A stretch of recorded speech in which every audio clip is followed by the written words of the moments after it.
All right. Good. Okay. Looks like we are 3, 2, 1 on. Good. All right. Well, hey, everybody. Jeff Salzman here, and welcome to the Daily Evolver. And a special welcome to those of you who are joining me live. It's Wednesday, May 12th, and I appreciate you joining me and appreciate Integral Life for providing this live portal to its site and to Integral Global on Facebook and to YouTube Live as well. So what I do here is, basically look at new emergence in culture and consciousness. I often think this is my sort of orienting principle, is that I use integral theory to understand current events and use current events to understand integral theory.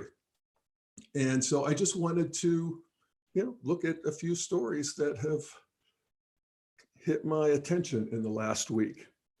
The first one is a article that was in the New York Times on Monday, and it is on the front page. So big deal. It's a big deal to get on the front page of the New York Times.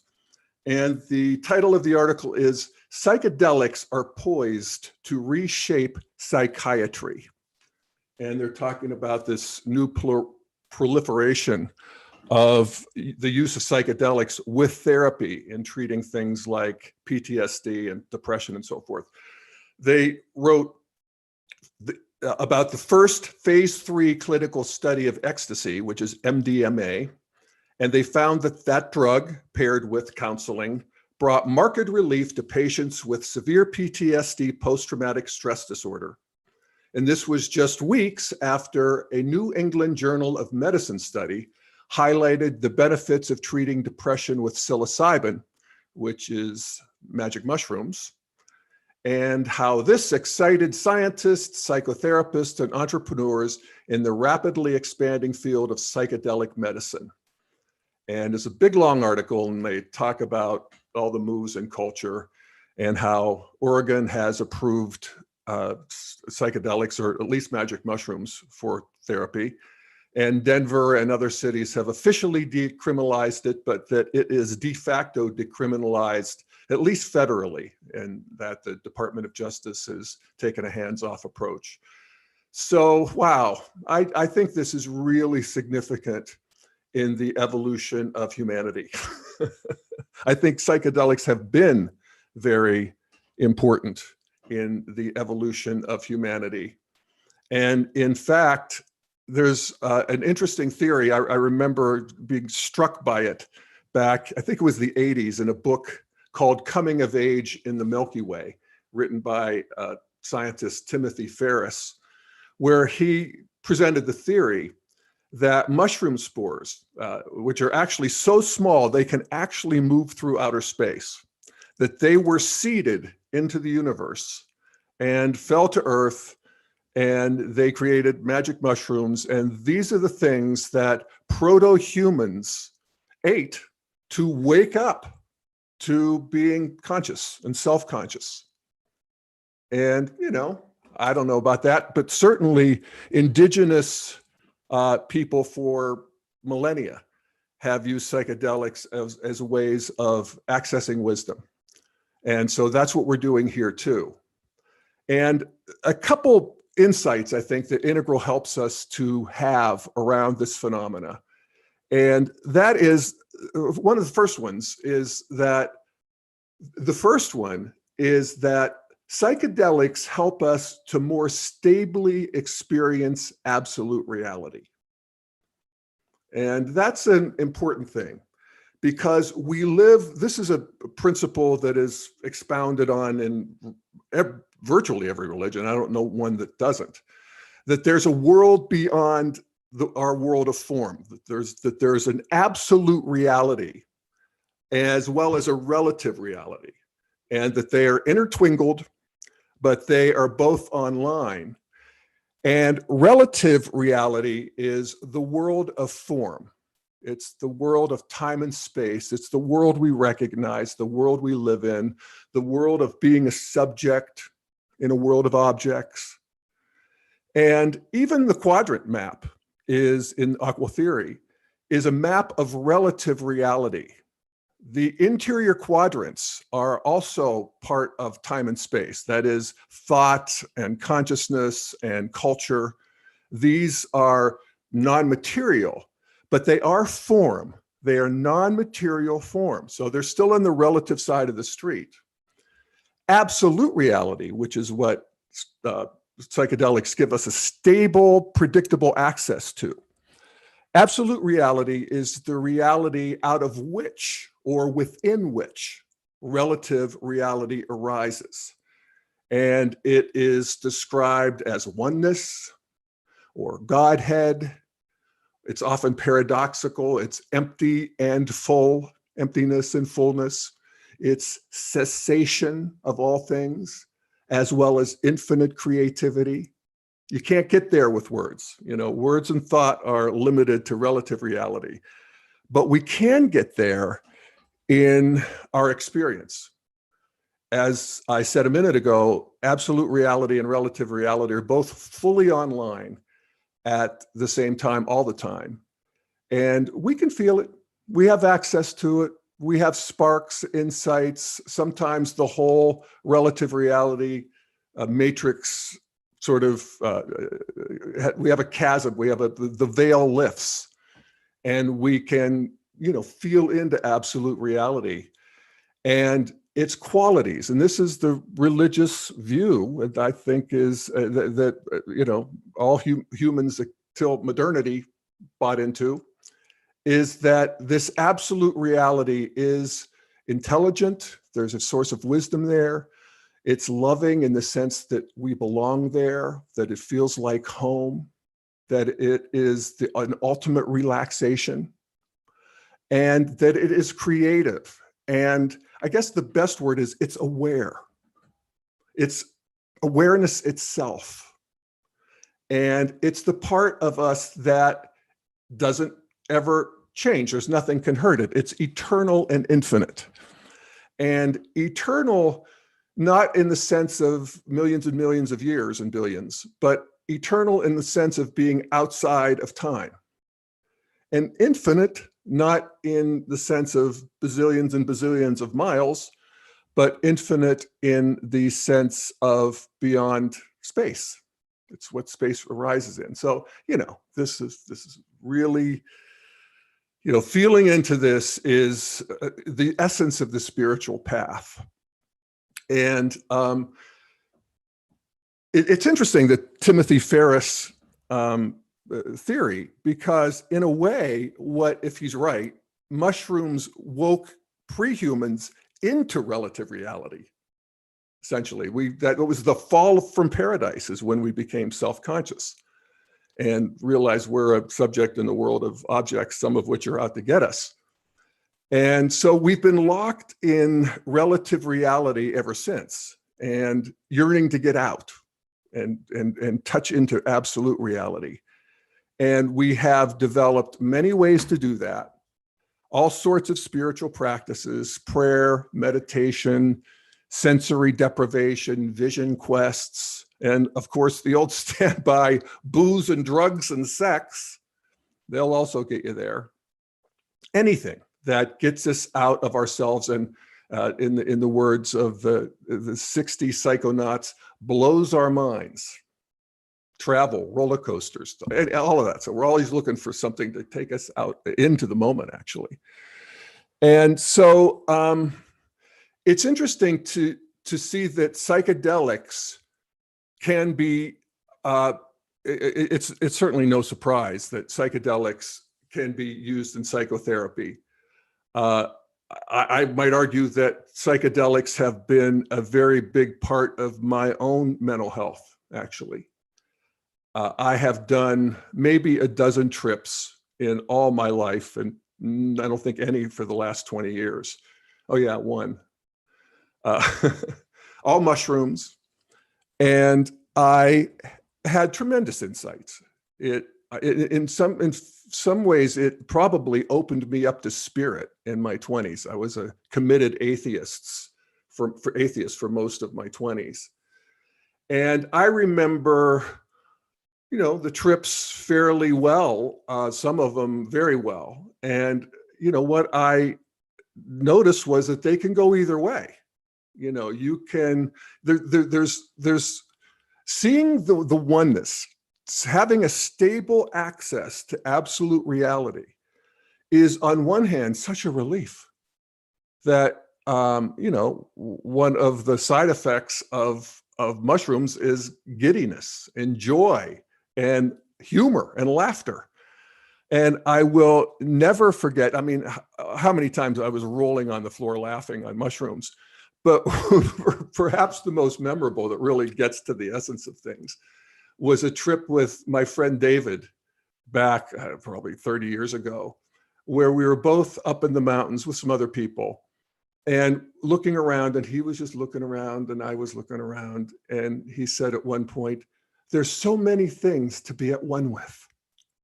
And we thought that was so funny. We rolled around on the ground laughing for a half hour on that. So David, I know you occasionally listen to this. If you are, I remember that, and it's so much fun.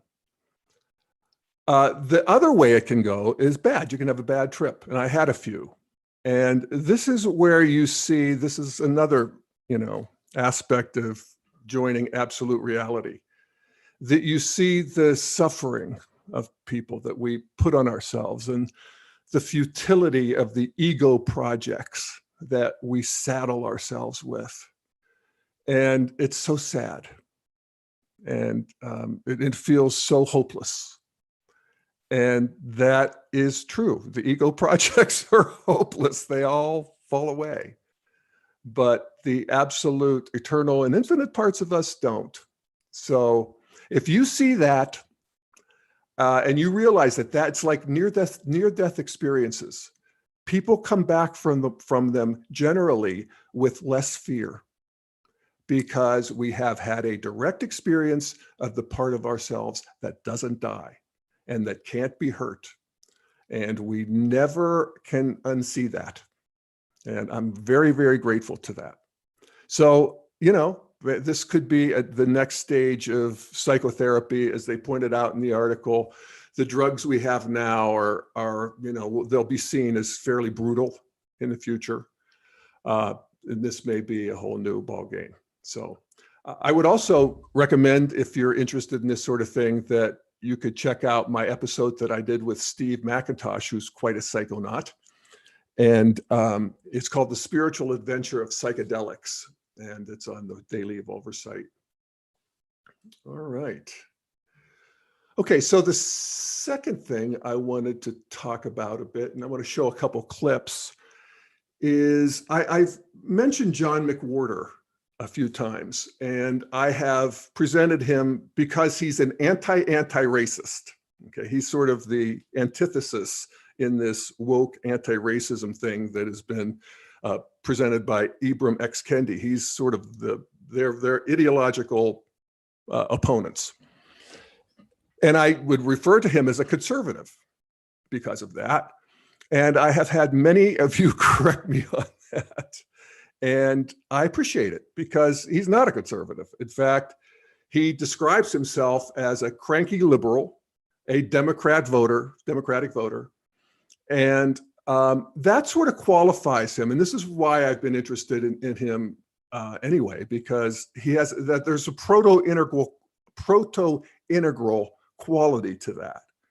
Somebody who's fully steeped in green progressivism, but there's some part of it that is turning them off, that can't eat the whole meal anymore and wants something more, feels politically homeless, is one of the ways he describes himself, and many more and more people do, and this is good news.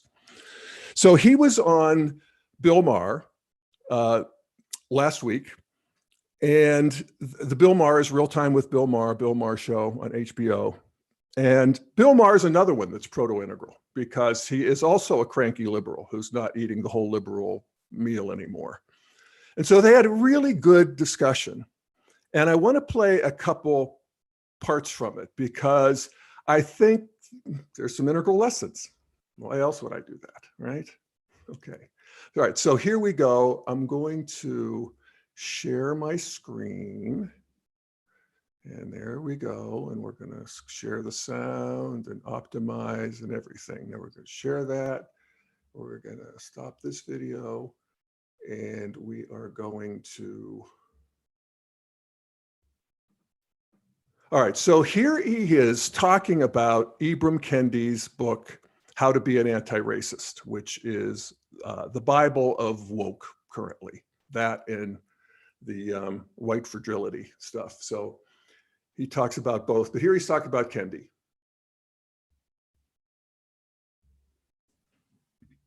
So for example, if you're going to read How to Be an Anti-Racist, that is not the general black view of things. That should be read, it's like the Bible. That book, if you must read it, should be read as literature rather than as scholarship. That's not general. And yet we're told that somehow we have to accept these sorts of things as the black view. And you'll see it on Twitter. A black person will write on Twitter, you have to listen to the black people who are the real black people, the black people who black people listen to. No, no. There is a great deal of diversity in the black community, and I can tell you it is not the default in the black community to think of ourselves as pathetic. Okay. All right, I love that. I thought that was really good, and I also have a critique.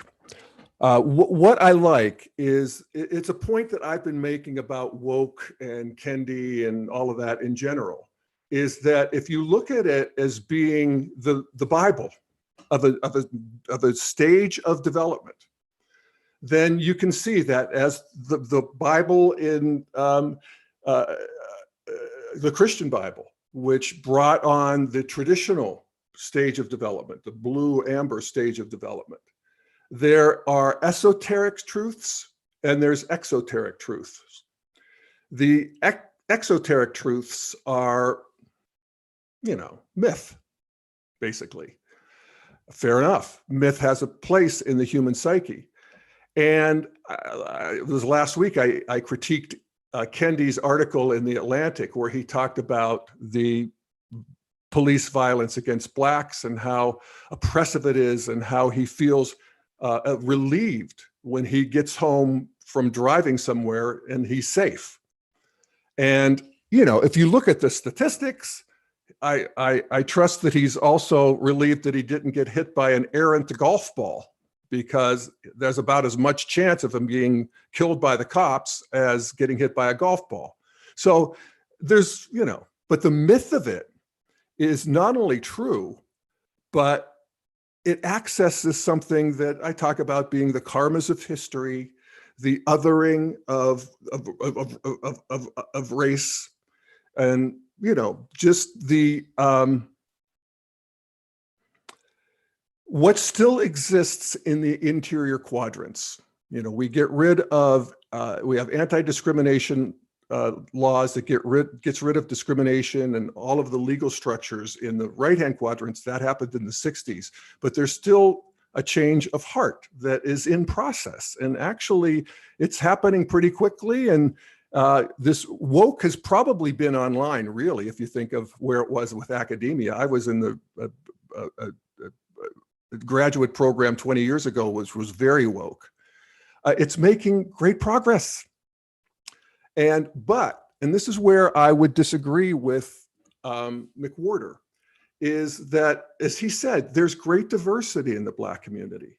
There are many people in the Black community that don't buy that. They find that to be a victim position, and all of the things, all the critiques that McWhorter has of anti-racism. But there are also a lot of people for whom it is very informing, and it really challenges them to look more deeply into other people and to see them beyond, race and skin color. So I would like to embrace both of those, and the people who feel both those ways.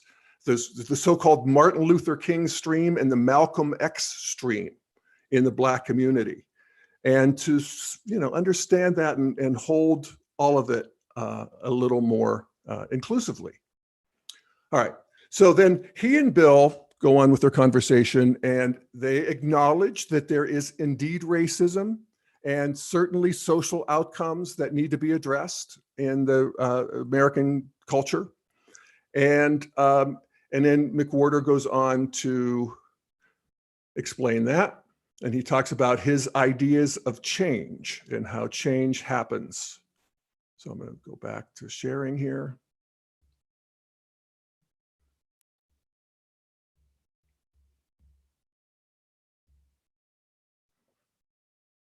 It's easier to believe that change doesn't happen, and in a way more tempting and more fun because you have a reason to get angry, than to allow that change happen slowly and to watch it happen and to applaud. You're supposed to be happy that things change, but we're taught that the authentic black position is to pretend that it never does. Right. Yeah. So I love that because change is about evolution, and that's what, seems pretty obvious to me.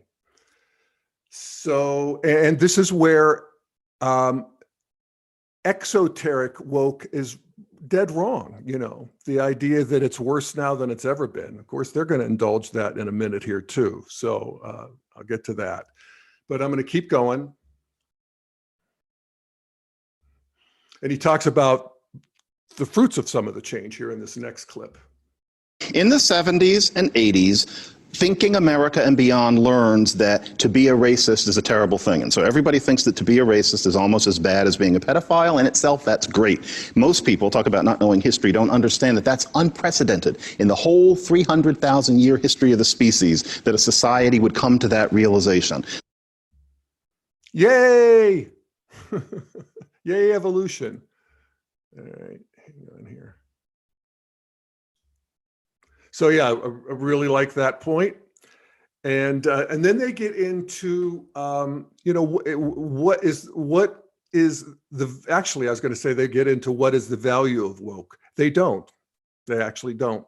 At one point, McWhorter says he's not against woke, but he's against mean woke. I'd like him to unpack that first part a little bit more, where he's not against woke. So what does he see positive about woke? But mean woke for sure. There's a totalitarian dimension to it. There's a totalitarian dimension to every stage of development, to every worldview. And there's a thought police and there's a cancel culture, and they evolve through these stages. So he describes that here now. And then Bill gets into how things are worse than ever. So let me indulge them one more time here.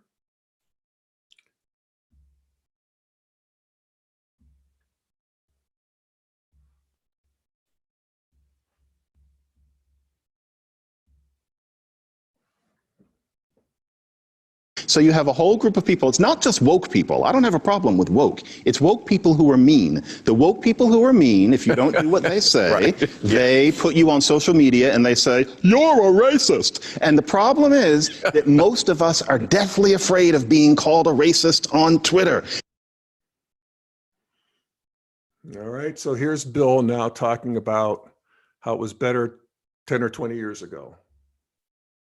10 years ago, 20 years ago, I feel like the race relationships were better because people were, first of all, they were intermarrying more, mixing more. Those taboos went away, joking with each other more. How do people bond? They joke, they talk, and now we're all on eggshells.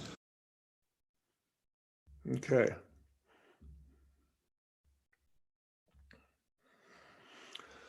All right. So I talked about the difference between woke and mean woke. Again, I wish McWhorter would expound a little bit more on the positive aspects of woke, which is just this increasing consciousness. I felt it myself since Black Lives Matter. I felt it since Me Too, seeing people for who they are instead of the surface features, so to speak. So with Bill Maher's comment about race relations were better 10 or 20 years ago. This is tricky. He talks about that people were intermarrying more and mixing more. Absolutely not true. Intermarrying way more. I don't know year by year, but 10 years, 20 years ago, way more. Mixing at work, mixing in various situations, way more. But there's really two sides to, there's two things that are revealed by these analysis or polling. One is that if you ask people their views of race relations, they will say that race relations are worse than they used to be. The height of where people said race relations are good was right after Obama was elected. And now they're down again, I forget, 10, 12 points, something like that. In terms of questions like, would you be willing to marry or accept a person of another race into your family? The attitudes are way better. Would you be willing to work with another person? How do you feel about the intelligence and capacities of people of different races? All much, much better. And that's a paradox of evolution. People tend to think that if things feel bad, they're getting worse. That's not true. Even if we look at our own lives and our relationships, the healthy relationships, we've gone through bad times and we became closer because of it. I have sometimes referred to a pattern that Scott Peck, the author of The Road Less Traveled, identified in his book on community building and his foundation for community development that I was part of back in the day. And he said that the building of authentic community requires that people go through 4 stages. And it's really helpful here with race. One is pseudo-community. That is where we all kind of think we're all good and everything's fine. And we can stay in pseudo-community for a long time. In fact, with a lot of people, that's where we ought to stay because, you know, it works just fine to be in pseudo-community, unless you want a deeper intimacy. And then you have to move into conflict. And because inevitably there's going to be conflict. I don't approve of it. If I had designed the universe, I would have made it a lot nicer. But God decided to make it so that we fight our way forward. We friend our way forward too, but we fight our way forward. That's just part of the deal. So the second stage is conflict. That's when the pseudo community breaks down. And then we fight with each other and we realize that we're not going to be able to win the other person over. We're not going to be able to beat them. We're going to have to live with them. We have to surrender to them in a way. And that brings on the third stage, which is emptiness. And this is when you abandon all hope. And it feels like I can't do anything to make this work. And so we have emptiness, which is actually a clearing away. This is a spiritual desert. There's actually a point in it. And then arising out of that is a new stage of development, a new stage of we space, and he calls it authentic community. So pseudo community, conflict, emptiness, and authentic community. And when Bill Maher talks about we used to be able to joke with each other, yes, and if push came to shove, you needed to either back off, you know, if some of the conflicts inevitably that come up between people of different races, between people of different anythings, you know, difference and sameness or polarity. Difference is really important in evolution. So you can stay in a very, you know, like I said, fun and rich pseudo community. But to get to authentic community, you need to go through the conflict and the emptiness. And I think that they're missing that. Or Bill is at least. So, yeah, actually, there is one other thing I would mention quickly, and that is that I was invited to a new social media platform called Clubhouse, and it's interesting. It's a platform where you use your phone, and it's all audio, and you go to these various basically conferences where there are people on stage and there are people in the audience, and you can get on stage and you can get back to the audience, and there's a whole protocol around it. But you listen to people and you can engage, ask questions, you can bring your point of view up, but they're moderated. Conversations about all sorts of things. It's like Reddit, only audio.